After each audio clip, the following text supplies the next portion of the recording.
اليوم يا جماعة دد يمينة ودتنا بالمطبقة، هذه المطبقة الكيفية. شوفوا بسم الله ما شاء الله، هذه بالشحم يا جماعة.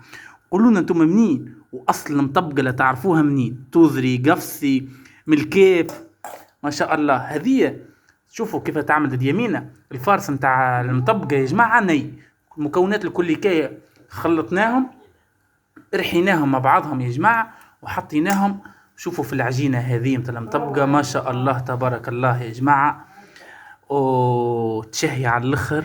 شوفوها كيفني يا جماعة ما شاء الله تبارك الله. اعطيك صحة دد يمينة.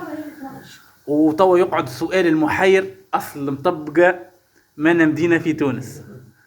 حلنا اش نحلو حرب يظهر لي. قلش عليها بيتزا، هذه بيتزا عربية كما قال سي محمد، هذه بيتزا تونسية.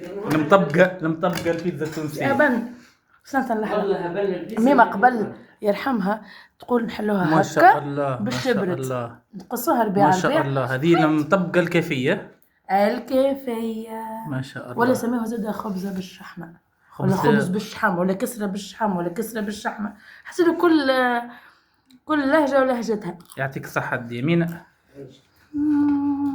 أول مرة نجربها بالشحم. واو ما شاء الله الدخان ما شاء الله. باش تبرد هكا زعما